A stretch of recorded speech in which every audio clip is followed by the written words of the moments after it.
Ring ring, it's time for another episode of Crossplay Conversations, the show where we dive deep on the world of video games while keeping it light. I'm your host today, Jacob McCourt, and I have one friend with me today. He is the host of Respawn Aim Fire. It's Adam Gumbert. Hello. Well, hello there, Jacob. How are you doing this evening, morning, whatever time you're listening to this? I'm doing so great. And you know why I'm doing so great? Why is that? Is because we are talking about a brand new video game that when this drops, comes out tomorrow. It is Citizen Sleeper 2, Starward Vector. We're going to both dive in on a review because thanks to our friends at Fellow Traveler, they sent us codes for the game. So thank you for that. And we are going to dive in on a full review of it. We're going to start kind of spoiler light and then go a little more spoilery later. But before we do that, what I'd love to do is have you introduce yourself and talk about what you do. Hello, everybody. I'm Adam, over from Respawn Aim Fire, Kick-Ass Irreverent Gaming Podcast. We do weekly shows, we do reviews, fun segments, all that. It's a fun variety hour of video game stuff. And you guys are silly. You're so silly, man. That's the energy you bring. I feed off of energy, and those guys are wild. So we have a good time over there. You could also catch me on stuff like Jacob McCourt's Video Game Trivia and the other panel, the Game Boy Advanced is the greatest console ever made panel as well. Yep. It's a clickbait title, but not a clickbait panel. It was so good. But yeah, check me out in those places. And then, of course, playing a game featuring dice, because your boy likes dice once in a while. You used to do a D&D podcast also. Yes.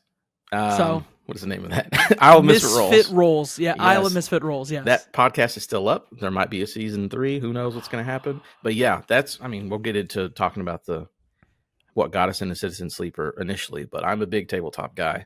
So this game is a perfect intersection of video games and tabletop. Love that. Well, again, thank you for coming on the show today. Like I said, we're going to jump in on Citizen Sleeper 2, Starward Vector, developed by Jump Over the Age and published by Fellow Traveler. This one comes out January 31st, 2025. So if you're listening to it on the day it comes out, it is out tomorrow. If not, it's a hot and fresh new game for you. Let's start with a little icebreaker. In the icebreaker, what I'd love to know is your history with the series.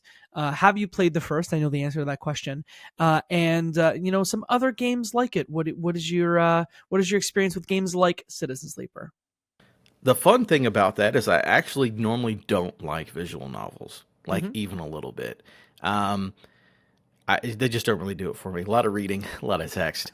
But there are things you can do that make it much more enticing and kind of make me fall in love. So as far as the first one goes, Citizen Sleeper 1, I had seen it, knew what it was. It came to Game Pass, which is the way that I had played it. Mm-hmm. And in the year that it came out, do you have one? Was it 2022? Yeah. It was on my top 10 list for the year. I think it was like my number 1 or number 2 indie title if we were breaking it down that way. Fell in love with it. I was like, again, the idea. So the story was intriguing to me. I very much enjoyed kind of the cyberpunk aesthetic. A very deep and interesting story with a lot of cool characters. And then they throw in the dice mechanic, which in the first one was like, it was just enough gameplay to get you going and get you to the fun parts. And I was like, okay, cool. You're doing enough here. And that game, is only a handful of hours. I'm like, perfect. Mm-hmm. A short game with cool characters and cool writing. And then you let me roll some dice once in a while. Mm-hmm. I fell in love with it instantly and it was not expecting. Because again, I normally don't like visual novels. I like the ones, like if you made a top 5 list of the best visual novels, I would like those. And once we get to number 6, I'm not playing it. Yeah. But Citizen Sleeper is a series that it really just got me. I don't know. It's doing everything that I want a game. If I'm going to play this kind of game, it does the things that keep me engaged. Mm-hmm. So yeah, I'm a big fan of the first one.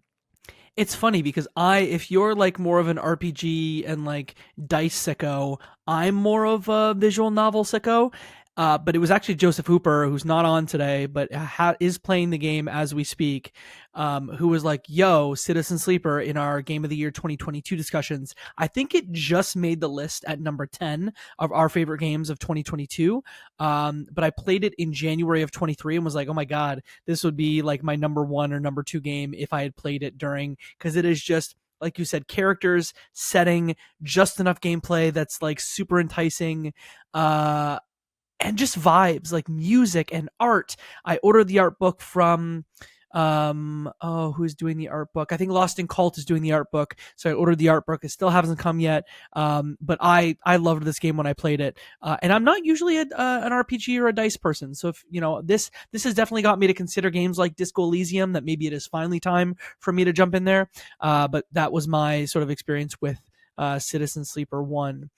The second game builds on the foundation of the first in many, many different ways. What I'd love to know from you is if you had to give like a one sentence pitch on this game, how would you pitch it to someone who is maybe curious about it?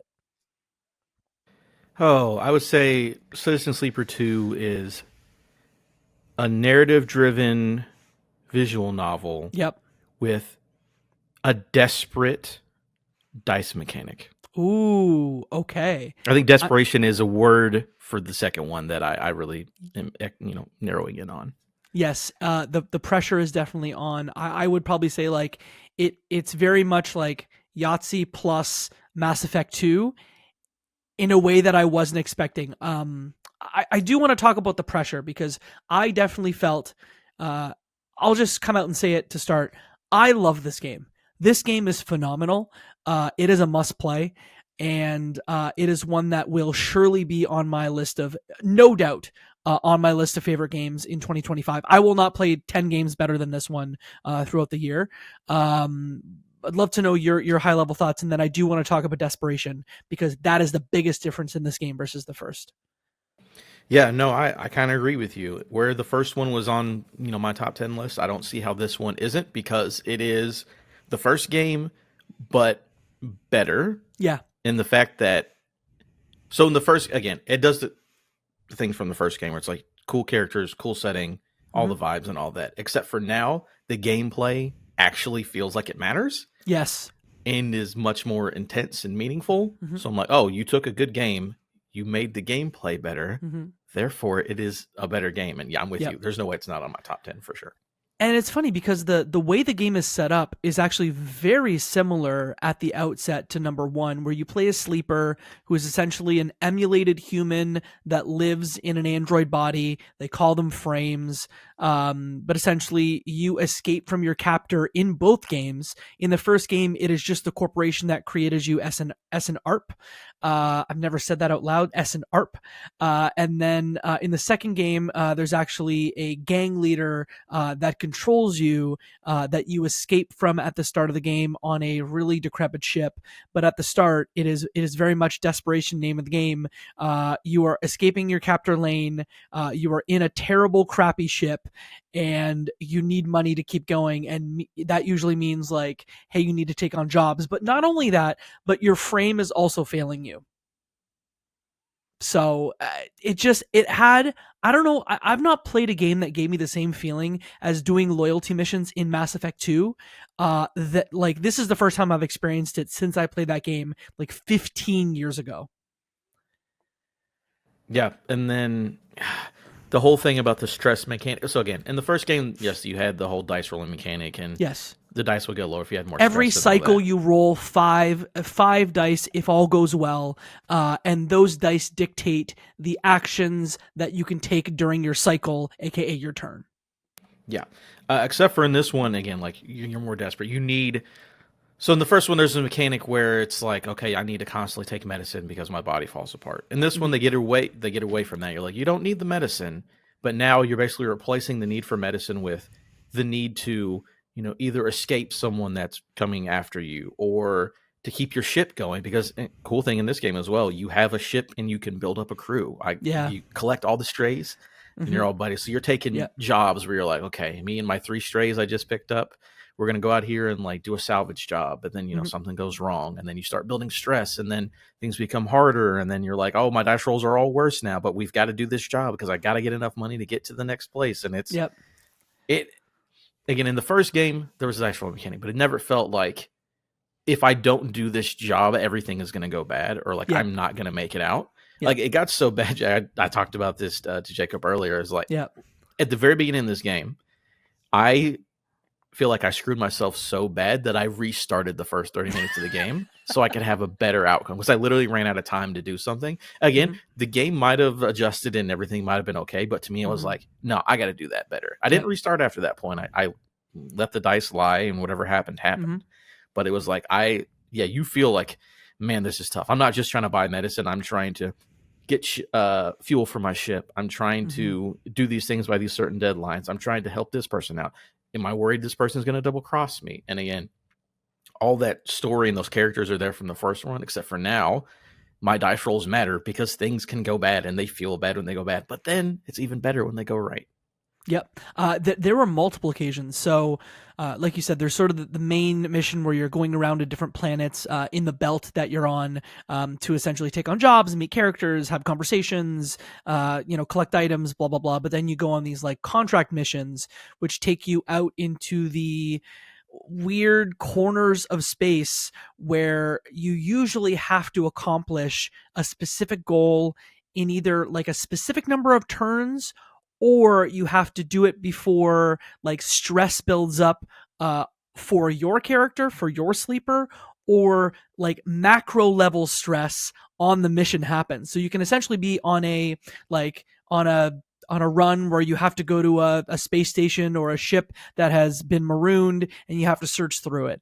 But actually there's other ships that are coming soon, and there's the space is being monitored, and as you do dice rolls that don't work out, you end up making too much noise that signal these drones, and if you have too much stress at a macro level in the mission, you just fail.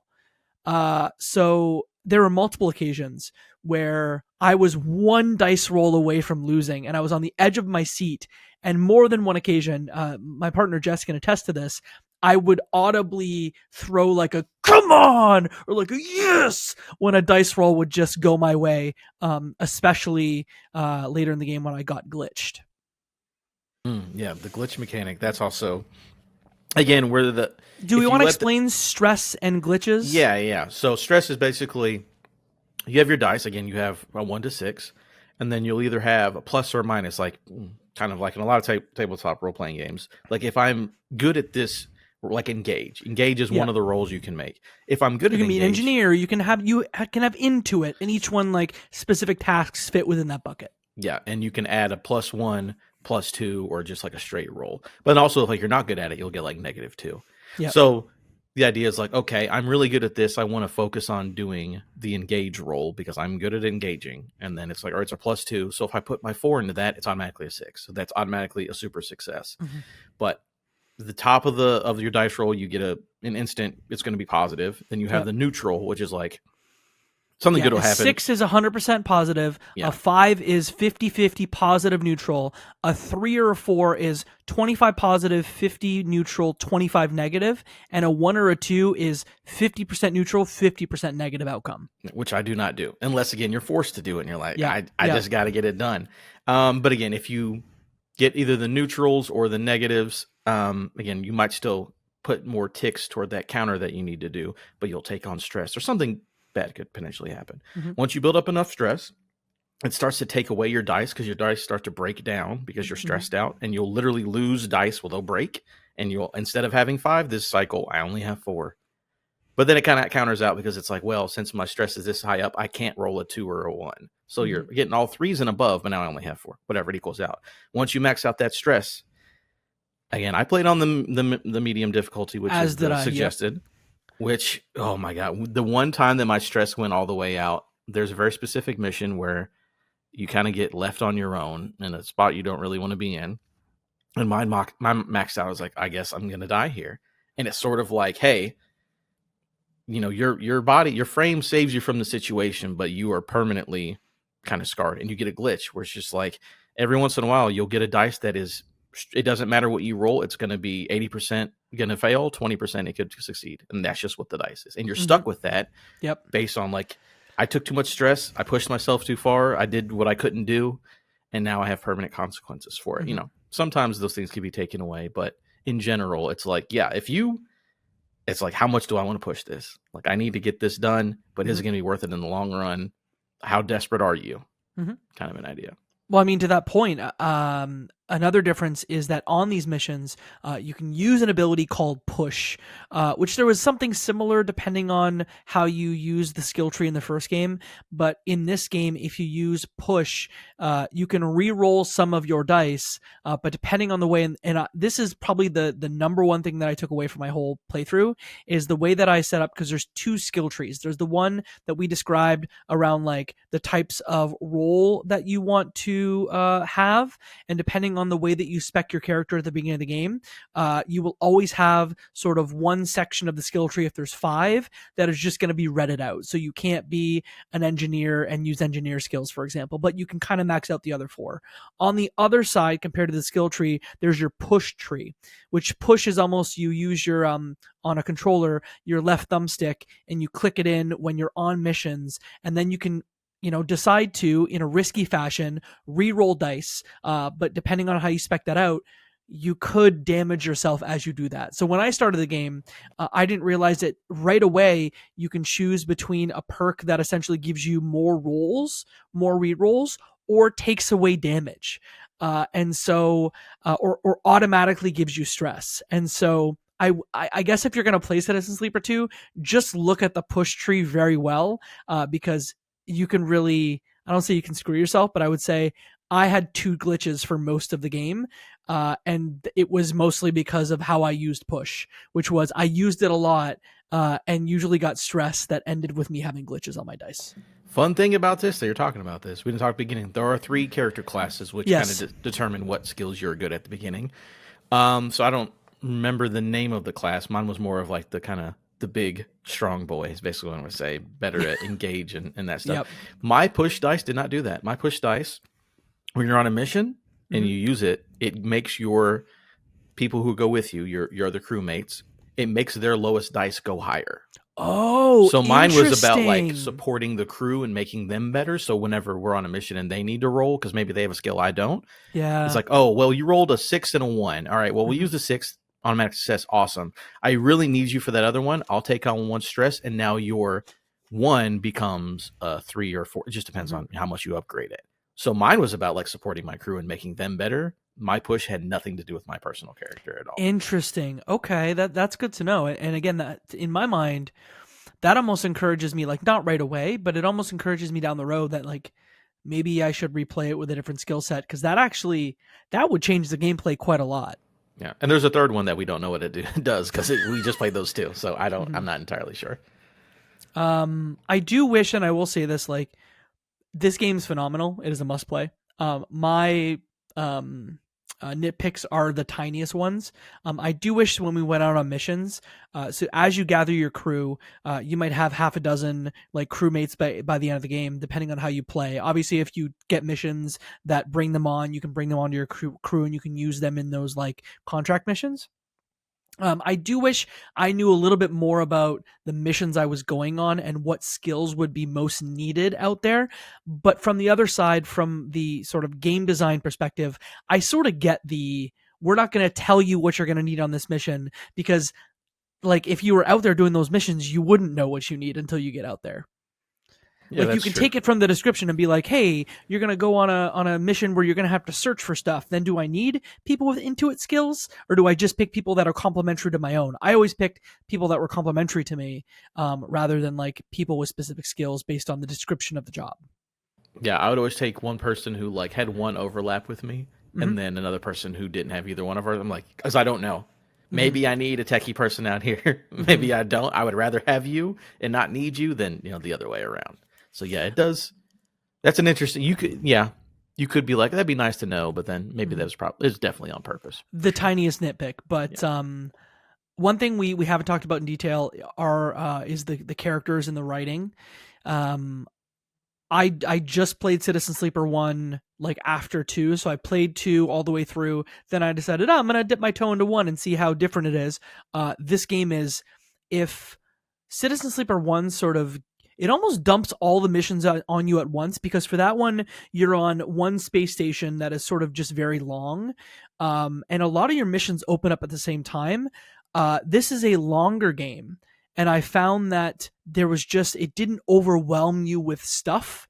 Because you might have 12 drives going at once in Citizen Sleeper 1, but you'll have way less in this one. But it almost felt like there was like this beautiful like well directed way through it. Like the story, just whenever there was a drive, it called for it, it fit. You didn't feel exceedingly overwhelmed, even though you may feel overwhelmed in the story itself. Yeah, it's very much like, okay, here is the next major thing Mm-hmm. that's going to push you again. Like, at one point, you're getting chased. Maybe you don't get chased for the entire game. Maybe at Yeah. some points it stops. But in the meantime, you're like, how do I deal with this situation? Mm-hmm. Also, same thing with the characters that it introduces. Like, you might see one earlier in the game, but Mm-hmm. they're not in your crew until later. So it introduces your crewmates at a regular clip, but not like it's not like I have 5 people living on my ship all of a sudden. It's like, I've got one. Well, now we've got 2 and 3 back to back. There's a little bit of a wait. Now here's number 4. It's a little more spread out, which also makes introducing and meeting the characters easier because you don't just have 5 people yelling in your ear about, hey, pay attention to me. I'm on the ship now. Yeah, they were all like incredibly well written, and everyone had their own distinct personalities, which I loved. Seraphin is someone that essentially got you away from Lane is the big bad. So Seraphin was the one who partially rebooted you, so you don't need the stabilizer like the first game, and so he's they're your companion. A lot of them have like gender non-binary pronouns. Even I believe one of the characters, Bliss, who was in the first game, used a different pronoun in the first game than this game, which I thought was like kind of rad. But did you have any favorites or any standouts that you wanted to call out, or someone that you always took on your missions with you? I mean, I always took Bliss. Same. So I played the first one. It's been a while, but I was just like, I like the cut of your jib. you're pretty cool. That was Bliss was probably my favorite for sure. There's also, I'm going to go full spoilers. You eventually meet another sleeper. You can kind of get on your crew. Yeah, that was Flint. Interesting to have 2 of you hanging out. But no, I really like Seraphin and Bliss, even though, well, I'm not going to Seraphin too much. Seraphin's got a pretty cool arc, and maybe gets a cool lady friend at the end. Ooh. I'm a sucker for them. Like, yeah, y'all be happy, y'all live your happy life forever. I'm here for it. Yeah, I think for me, like, Bliss was probably my favorite, and Bliss was in the first game. There is some overlap actually from characters that leave where you were in the first game and then make their way to the belt that you're in. I think at least 3 or 4 characters are kind of in both. Some either join your crew, or some are just non-playable characters in both that kind of fill the same role. But besides being a big Bliss fan, I also was a fan of Yu-Jin, who is almost like like if you were doing a crew like Ocean's 11 type movie, he'd be the person that you're always like, are you gonna steal this whole take from me later? Are you gonna do that? Kind of brash and untrustworthy in that way. And then Junie also is. Junie was like, my second favorite. Yeah, yeah. Those are my 3 faves with Junie, who's almost like a computer person, like Bliss, where Bliss is more of a mechanic type, where Junie is more about computers, but they sort of have some overlap between them. But those are the 3 that I would typically almost always take with me. Yeah, that, and then I didn't hang out with her too much, but the brother and sister that you meet early on in the game, and then you can pick which one. I was like, we're hanging out with the sister. The sister is much cooler than the brother. Fema and Naya? Yeah, sure. Sounds close. Very yeah. close. Yeah. And then there's also others. There's Cadet. Again, I've not said these names out loud. I know, Cadet, you just read them, right? yeah, who's like who's almost like a motorbike messenger. There is another sleeper that you'll end up finding later in the game, and those are sort of the main ones that I had. I think at one point you'll end up having 6 or 7 different different companions that you can take with you. And then occasionally there are also characters that you will take and will kind of come with you temporarily, like Marco. I don't know if you got Marco later in the game, but they will join you either for a mission and then leave, or join you for a section of the game and then, become a non-playable character again, which I thought was quite cool. It keeps it feeling like every corner of the universe, it has like their own thing going on, but like, your stories are intertwining and you're pushing your way through. I a lot of reading in this game. So I would say if you're someone who's like, yo, reading not my thing, like this game is reading and dice. But what I really appreciated is every person in this system. It was like this in the first game, but there was just more writing in this game. So maybe it was just that there was more, but I could feel in the writing how everyone always felt oppressed. At all times, the corpse were just, pushing you down into the dirt. And what I appreciated about Gareth, who wrote the game, is that everybody just always felt like they were one incident away from not being able to participate in this life anymore. Yeah, it's a lot of, hey, these corporations were fighting over this space, and now like they left you guys here. Like there's like, oh, the resources are gone, we don't care, or whatever happens. And it's just like, I'm left in the wreckage to live and like do my, again, everyone is desperate. You're desperate for very specific reasons, being a synthetic person, but they're just like, yo, we're living on this asteroid and we just don't want anybody to come around. We're doing our best. We don't need anyone messing with us.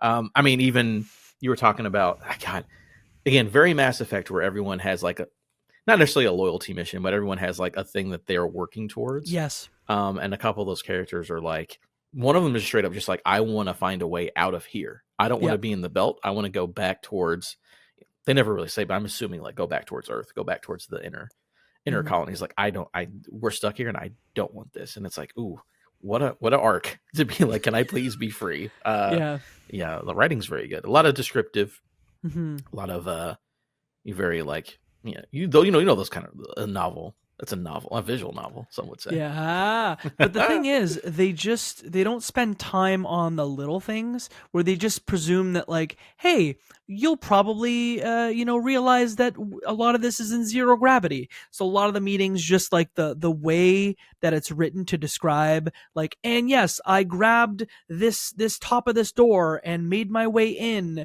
And it was just like, I know this sounds simple, but the little, like there was a lot of thought put into even how main writing sections connected really well. And on probably a dozen occasions, I found myself just looking at a passage and just being like wowed by the words. And it's not a thing I experience that often in media where you like, I don't know about you. For my job, I read a lot of words. In video games, I read a lot of words, but it's a rarity that more than once, I think at least 8 to 10 times, I took a second, I took a beat, I took a picture just to remember that passage that was said, because it was just so beautiful. Yeah, a lot of that. I also I'm just thinking to a very specific moment. I made notes when I was doing this, when there is, I'm not going to go full spoilers, obviously. There is a bounty hunter coming for somebody, and you're basically, the whole idea of setting up this trap, and like the intensity of like, oh, the bounty hunter's here, I hope what we did was good enough, and then like you following the bounty hunter to like make sure things go good. And it's like, oh yeah, I could feel the tension. Again, like a lot of like, we silently pushed past and like the dust flew up behind us, and it's just like, oh man, yeah, I feel the tension here. It's very good. There's one section I wrote the notes here. I'll just say it, and then I have another one later in the episode. But it's a high intensity moment, and someone says, "Don't worry, I'm calmer now. I'm not about to explode on you or anything." It's still a difficult process, but it feels like shedding 100 suffocating skins that you spent half your life putting on, one by one. They meet your eye. It feels like an escape. Just like little moments like that, where I'm just like, writing, let's go. Yeah, that's the thing where, again, I'm not into visual novels, but like, if you, I don't want to sound reductive, write good, make good game, like it helps when 50% of the game is writing, when it's like engaging and good writing. Yeah. And this game, it's full of that. I mean, for a very, this game's a little bit longer than the first one. Again, it's not like a 100-hour game. It took me about 10-ish, 10, 11 hours. And it's like, it took me 12.2 or something to beat it. And that whole time I was like, no, this is thoroughly engaging the entire time. I was definitely into it. So a shout out. I do want to talk some spoilers with you a little bit later. Okay. But before we do that, I think, like I said, if there's four strengths to this game, if it's like a 4-legged table, it's the writing, the high stakes dicing, art, and music. Uh, I adored both the art and the music here. The music especially.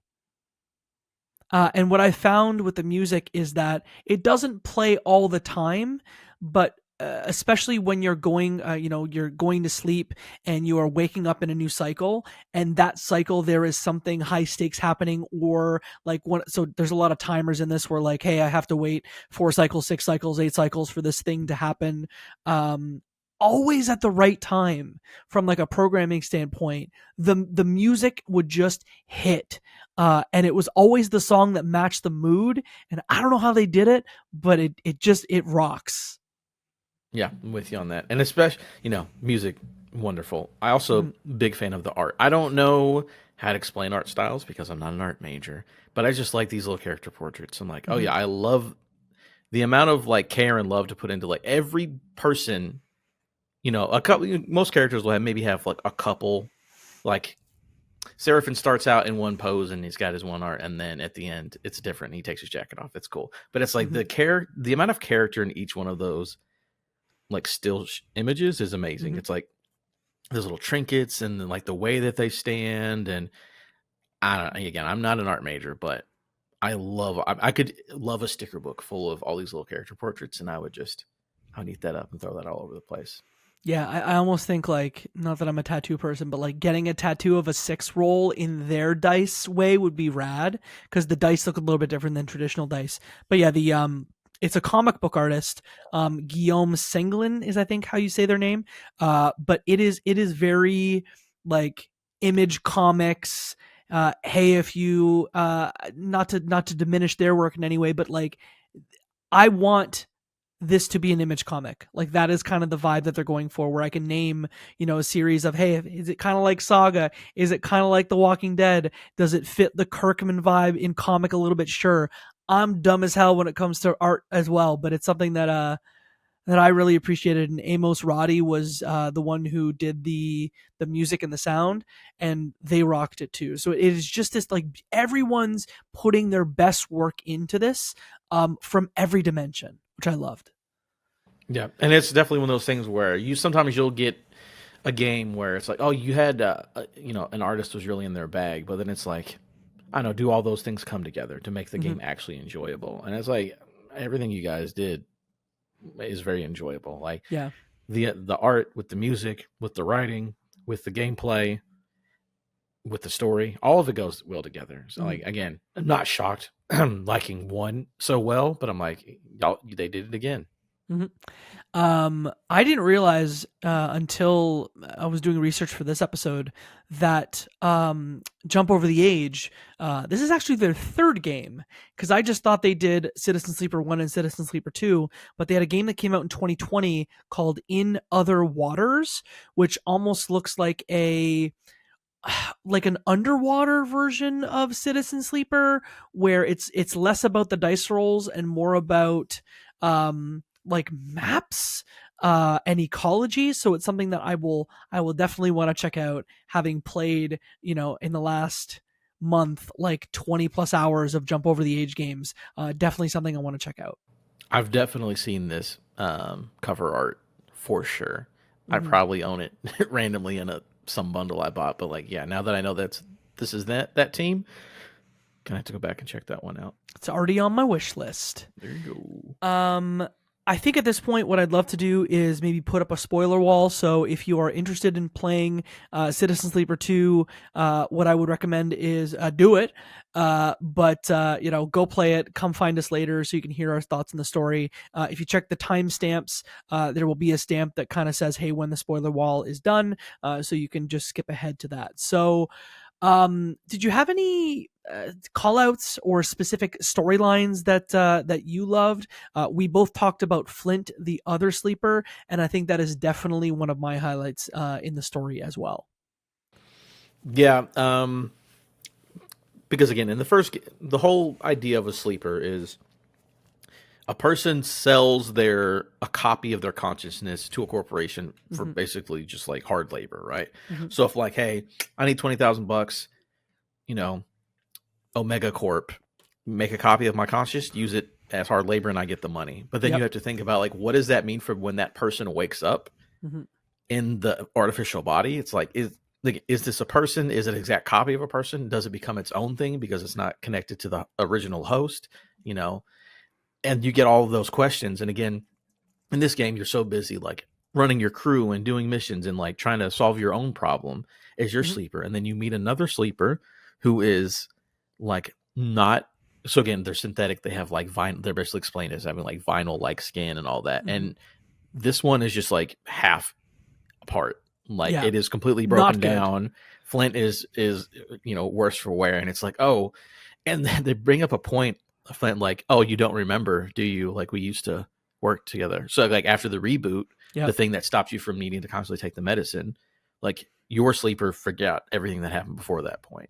And Flint's like, yo, we worked together. We broke out of a prison camp together or whatever it was. It's like, I'm not going to keep bringing it up because it seems to be upsetting you, but like we have lived a life together, but you obviously don't remember it. And you just look at Flint and it's like, yeah, this is me. This could be me. This is what I'm escaping. It's really messed up that these, again, it's the idea, is this a real person? And they don't have any free will to be born, but then you're just like living this weird life. And all the stuff with Flint is like, it's a lot of questions you got to ask and got to wonder what this means to be a synthetic person. And not to take it to the end, but just because I don't know if getting Flint is required. I have a lot of questions as, folks who have just played the game for the first time before it came out. I have a lot of questions about the different branching narratives and paths that you can take. But it seems like you can go through the game having failed certain drives, and therefore potentially some folks may not join your crew. But I do wonder what the ending of the game would be like if there was no Flint. Because having Flint in the ending, I won't lie to you, I've cried once playing the Citizen Sleeper series, and it was the end of this one. Yeah, the stuff with Flint's very good. Yeah, I wonder if you fail the whole mission, basically Flint's loyalty mission, like does Flint just like different things happen and Flint's not with you perhaps because you failed that whole thing. Again, we were talking a little bit of spoilers, but it's such a cool moment. Who the bounty hunter is wild. Yes. That was cool. Yes. Oh man. Oh, I love it. I don't want to spoil it. I feel like even when we're talking spoiler, okay. When what is that movie I Ridley Scott? A Blade Runner. Yep. You show up, you're setting up the traps. You're like, okay, I'm going to take out this bounty hunter's coming for Flint. Someone wants to take Flint out or take him back to whatever. And then, take him back because he's company property to the company. Yeah. There are many, Space Corps, and I believe it was SNRP that wanted him back. But there's also, Senate Stat as one example of a corp. There's also Conrad is a corp too. There's multiple corps that are, anyway. Yeah. And then you're like, again, that's the whole mission where you're setting up a trap to like, okay, let's get rid of the bounty hunter and set Flint free. And then, the ship comes up, you guys are hidden, you're above. And then the bounty hunter you see like the spacesuit and they go into your trap basically. And you go down there to take them out. And it's like, oh, it's another sleeper. They literally sent sleepers to go capture sleepers. Again, very Blade Runner. We're just going to send synthetics to capture synthetics. But it's like, oh man, this became a little bit more complicated. And like, again, here's a person who doesn't have any free will, or do they, or are they a real person or are they not? And it's like, I have to kill one to save another. And this one is here to hunt down basically like, his brother. And man, it's a wild one. Flint's really good. Flint's stuff is awesome. Conway Extractions is one of the other corps. I loved the narrative around control and like entities that also are part of your body. So the thing that you end up finding out partway through the game is that Lane, who's chasing you, has changed your frame for reasons that you don't realize until very late in the game. Again, spoilers. He changes your frame so that he can essentially control you and control sleepers to do his bidding. And so there's a moment very late in the game where essentially because he is right next to you, because this mutation has started in your frame, he can control you, and he literally controls you right in front. Like, you are not able to control your own body. It is Lane controlling it, which is wild. But part of the way that you get out of that, at least in my playthrough, was that you have another entity, like another AI that is part of your frame that you have conversations with also, which like even that inner monologue where you're speaking to another like AI presence or another like machine was kind of almost some of my favorite writing in that.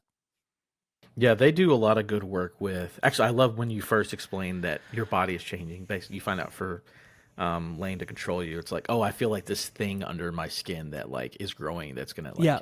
you I'm like, find is out this that it's alien? Is that what we're doing? But it seems creepy. But then, yeah, you have the whole. They do it. There's a couple characters that are there are these AI, these other entities. One of them enters your body, which is when you have conversations with. Who's like, listen, I don't necessarily like you, but I also, if you get taken over and I'm stuck in here, so that's not optimal for me for my survival. So I'm gonna try to help you out any way I can. But then the thing, did you have Warden? Did you have the whole thing with Warden? Yes, I did. Another one where an AI was left in a abandoned bunker by a corporation hundreds of years ago and just been sitting there just for in like a broken down machine that could barely communicate with you. Yeah, and it's just like, oh, you're here, you're the one. Hey, what are we doing here? Like I've been here by myself forever. And it's like, oh man, we have synthetic people who are like, is consciousness like what is real consciousness? And if I remember correctly, the way in that mission is it sounded like a human or there was a noise calling out, and the warden could only like based on the machine that they had embodied, that's the only sound that they could make. So they were just making that desperately to have someone try and save them. I didn't go in that room. You did not. They were like, there's a scream from that room, and I'm like, I don't think I had someone who was equipped to unlock that room well. And I was like, I'm not going to lose dice doing this. It is what it is. Let's get we'll come in and we'll leave. So I didn't even go look in the screaming room. I was like, screaming room, and I don't have the dice. I'm not going to do it. I'm not taking the stress. But yeah, so you have all these things with these AI helping you, and again, all these things that are like these aren't real humans, quote unquote, but they're all in this struggle together, and it's really cool. It's really cool writing. Sci-fi again. Sci-fi is great at that kind of stuff. So. Yeah, I'm trying to think just off the hop if there are any other like, I mean even some of the stories with Yu-Jin and how they're chasing this like hyperspeed drive essentially. Again, I'm not using the nomenclature from the game, but for all intents and purposes, it is a light speed engine that was kind of lost to time and people were always thinking was a myth, and he kept getting information from random dudes in bars when he was drinking to just be like, no man, this drive exists, you got to find it.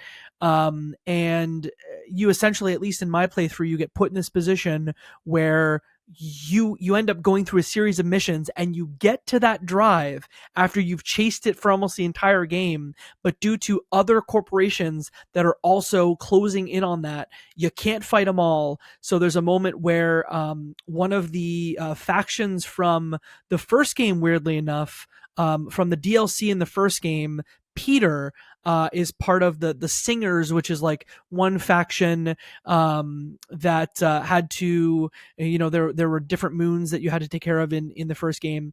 They're in the second game, and they're like a lesser of two evil situation where you have to, at least in my playthrough, you give him the drive to say like, we don't have the people and the manpower to take this. We don't want these other corporations to get it. You are the lesser of all these evils. Take it. Just get it out of our face, take it. And at least in my case, that's kind of like a blind trust moment where you're like, maybe it'll come back around to me. Maybe they'll do no harm with it. I don't know. They seem like they're just going to try and escape with it. And I don't know if this is a spoiler for you or not, but you end up getting the plans sent to you like later. Like he'll just call you up and be like, yo, we reverse engineered it. Here are the plans. You can make your own. Yeah. That's what I got too. Yeah, so cool. A little bit of hope because again, he's just like, I gotta get out of the belt, and there's no way to get out of the belt without a hyperdrive. That's why it's like this mystical thing that it's like it doesn't exist. It's just a story because it's like, oh man, if people could actually get out of here, that would be all the hope that they needed. So yeah, I did the same thing where I'm like, listen, I'm not gonna sit here and fight these dudes. There are too many of them. We don't have time. And I also was my better skill to be able to like, hey, just calm down. We gotta go. So I'm like, I gotta go with my better skill. And then it was here's the schematics and figure out what you want to do with it from there. So yeah. Someday I would love for Gareth, the writer, game director, to show us the behind the scenes on how many different choices that you had, because I would imagine like there are probably less choices than Infinity, but there are probably more choices than we think, because I know that sometimes you fail. Like my other complaint is that, and again, we are the nitpickiest nitpicks here, but essentially sometimes you would almost get stuck with like one dice, and because I had two glitches, my dice would always glitch instead of like, I want to just have that dice break, get the third glitch, and like fail this mission so I can keep moving. But because I had multiple glitches and only one dice available, that dice was always glitched. It would never like get damaged. And so I'd get stuck in this thread where, man, I keep having to roll this glitch to slot it into this side mission to hope that I eventually get there. My stress is maxed out. That dice keeps glitching, so it can't break. But the reason that I brought that up, I was terrified of getting glitches and failing. By the way, so that one mission where they're like, "Hey, go to Dark Tide. mm-hmm. You're gonna go with this guy that I know that Seraphim knows. Mm-hmm. It's like it'll be good. You're gonna go do recon." And then in my playthrough, the guy I went with got captured. I brought a friend with me, luckily. Mm-hmm. So I was like, "Okay, cool." And then that is the time when I quote unquote died and like got a glitch because I was stuck. I was stuck in the city. And I couldn't get out. My partner I brought with me was stressed out, so they couldn't do anything because they maxed out the stress, and I just had to sit there and die. And I was just like, I literally couldn't do anything. I didn't have enough dice. I didn't have anything. I'm just like, I'm gonna sit here and wait to die. And then I eventually was like, oh, thank God, I can still live with a glitch, I suppose. But and then that's when the girl from the first game shows up. I forget her name. The mercenary who's like the fake game. Ankhita and Ankhita. They don't say it, so I don't know. But yes, the girl from the first game, and she shows up who's like, "Hey, I'm here to help you." I'm like, perfect, perfect timing. Because let me tell you, I'm dying here. I need to get off of this rock in a heartbeat. Yeah. So, well, Ankhita was the person that I was going to bring up about like, I was talking about Gareth and the binary of choices, and eventually they sort of filter you down a path. But even within that, in the final confrontation, I did fail rolls because what's new in this game is that you can actually. There are roles in some of the story moments where they're almost like, what are those called? Skill checks in D&D? Yeah. They do skill checks, and that is new in the second game. So sometimes they'll be like, hey, do you want to push somebody or do you want to run away, as one like example? And depending on the skills you have, sometimes it'll be like, hey, pushing him is a 50-50 for you where it's positive negative, but just running away because your character's spec to be a wimp, you're like 100% positive, fine for that. But I definitely had some skill failures and like failed a lot in the final mission, to the point where Ankhita was shot in the final section and in the final story bits. Because what's interesting about this game is your final confrontation with Lane is by no means the end of the game. Like, you almost have 2 or 3 hours after you defeat the person that's been chasing you for the entire game. Ankhita got shot, and so for the rest of the game, like, barely spoke to me. Like, would be walking around hallways and just would like, it actually affected her physical body, where like they were always mad that they couldn't perform at the same level as before, and they would always look at you with disdain, which I thought was rad. Like, not for them, cool. But it's rad writing. That happens. Yeah, that's the thing for me. I'm not upset that I went and restarted because I refused to not have. So, that we're in the spoilers. The part that I failed it's the very beginning, that first station you go to that gets blown up. So that's where Junie is, and she's like, "Oh, hey, we can sneak into this thing and steal the thing that you need." My timer ran out because I was on a job, and I came back and the timer was done. So she wasn't there whenever I left. And so you would have had no Junie for the rest of the game. That's what I'm saying. I don't know if she maybe makes a way out. I don't know what happened, but that was like, I'm restarting this. And that's why I did it. But that was just like, I was so terrified to have any bad things happen after that point. Cause it's like, I cannot imagine not having a character or having someone just be like, hate me. So I was like, that's wild that she gets shot and she's like, I'm done with you.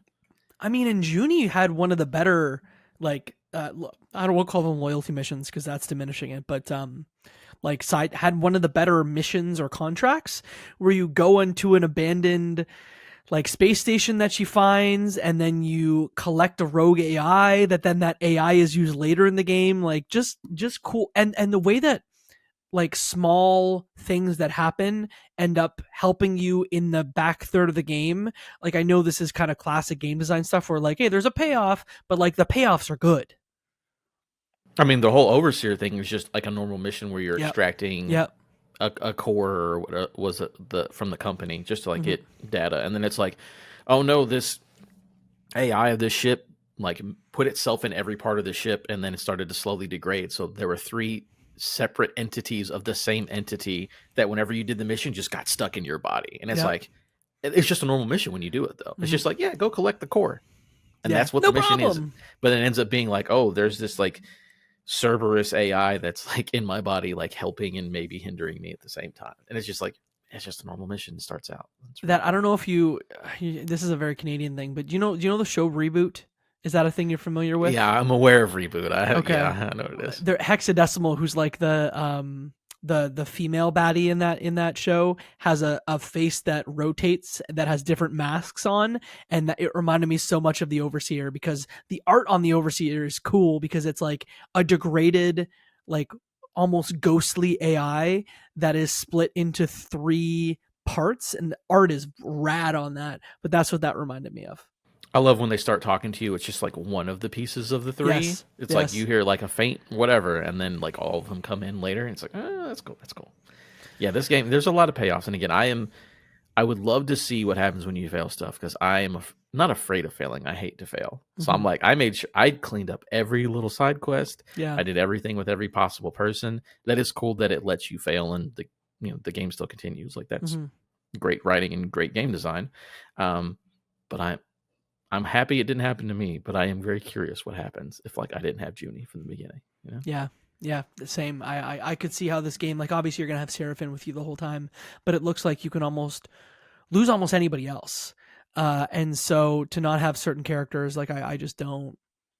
Like not having the possibility maybe of not having Bliss. And I mean, at a certain point, you'll probably need 2 characters to do a lot of these side missions. So I wonder if Bliss is someone also that kind of sticks around. But there are some of these side characters that I just can't imagine. Like not having Flint in the end of the game, I can't imagine it. I can't.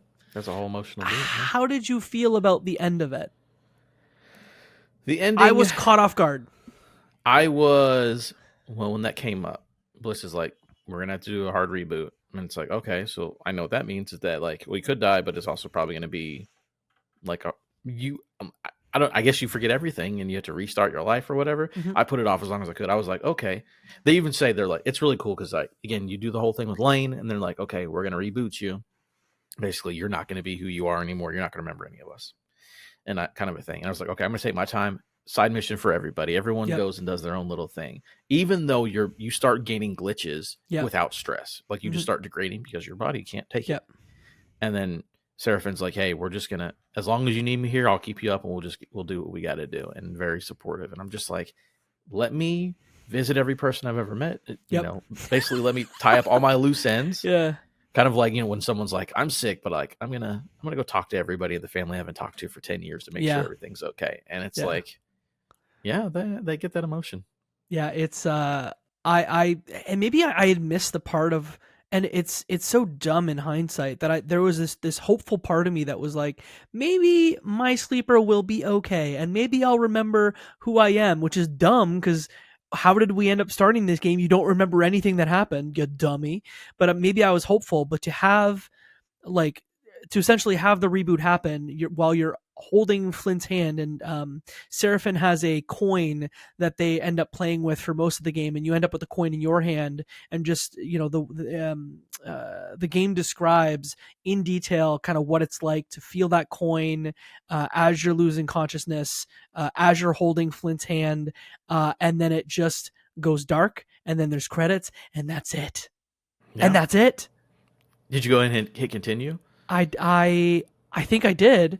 Yeah, it just brings you back to right before you walk into the building. Brings you back right before. Yeah, there's nothing else. Which is exactly how it happened in the first game, where because there were a couple of different endings that you could get in the first game, but they would just be like, hey, you leave this station on a ship, and then you will go right back to, because in the first game there are like a couple of endings that you can take, and if you take them you can go back in the game and fail them and then go to another ending. Like there's at least 3 different endings that you can take that are credit worthy, that end the game, maybe 4.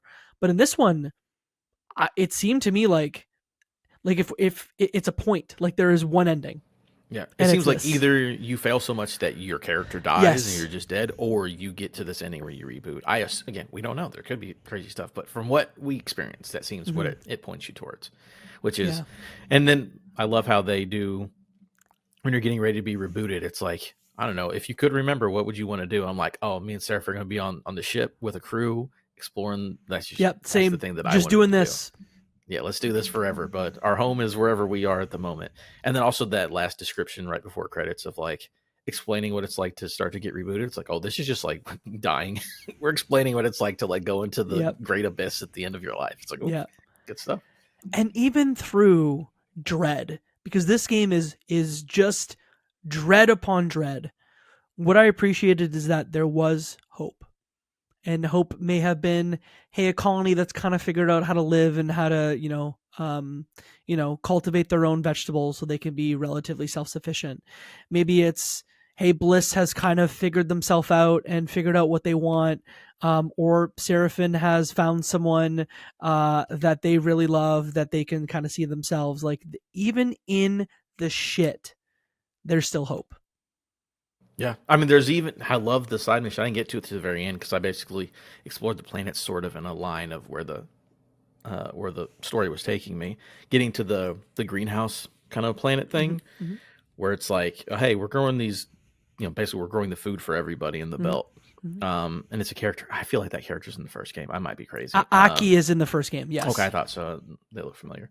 But being like, hey, pull you aside, like, okay, yeah, we're making these plants in this greenery and this nursery, and it's great, but like, look at this other room, and it's just like completely full of dust, and it's like, we're not going to be able to do this forever. And then you go out on a mission and go find a decrepit ship where where their home used to be or whatever, and you find these seeds that can grow in dust, and it's like, everything I knew before was in that ship, and that ship is nothing now, and it's all gone. But at least I have this little bit of hope, which is these seeds that grow in dust. And it's like, just that little side mission again is like, it's all about hope. I think that's probably a really great place to end, and maybe just give our final thoughts on this one. I'm going to have a review on this on thegamingbrief.ca. It is a 9.5. This game is phenomenal.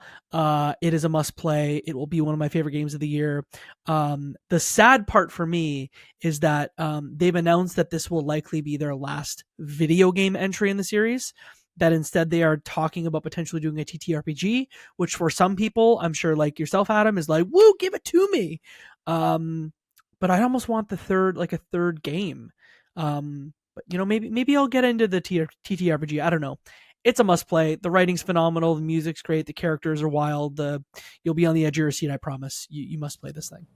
Yeah, I just think if you played the first one, which I would, and it's also nice because, again, you should support any devs pay for the games. That's fine. But the first one being on Game Pass just recently got added to PS and the Plus. Second one is also on Game Pass. The second one's on Game Pass. Like, there's no reason not to. And if you have, again, played the first one, or if you like this kind of game, this is the best one of those kind of games. I'm with Jake. A 9.5 sounds good. Like, this is a must play. Again, I don't like these kind of games, and I adore this video game. I should tell you something. That is our thoughts on Citizen Sleeper 2, Starward Vector. Let me sure. That subtitle always gets me. It's Starward Vector. Yes, Starward Vector. Thank you so much, Adam, for jumping on the show today. Thanks to our friends at Fellow Traveler for the codes for this. Very appreciative. I played it on PC. Any thoughts there? I didn't play it on Steam Deck. I played it on PC. It ran great. Playing on my PC was wonderful. Yeah, great. It ran great. Where can folks find you on the internet if they want to find you? You find me at Adam Gumbert on all the places where the social media lets you put in a name and find it. And then also Respawning Fire. And then, hey, Jacob, thanks for having me on, bud. I always love doing stuff with Jacob. This man is the only reason I go to PAX. Hey! Because of Jacob. So let me tell you, appreciate it. And hey, listen, if you're listening to this and you're going to be at PAX East 2025 in May, unless the world ends, both Adam and I will be there. So you can come up to us in real life and give us a high five and say, yo, Citizen Sleeper 2, good video game. that is it. We're gonna set our status to away. But until next time, I need you to do 3 things for me. Follow us on Bluesky at Crossplay Convos. We are there. You can find us. Send this podcast to a friend because that's how people hear about podcasts.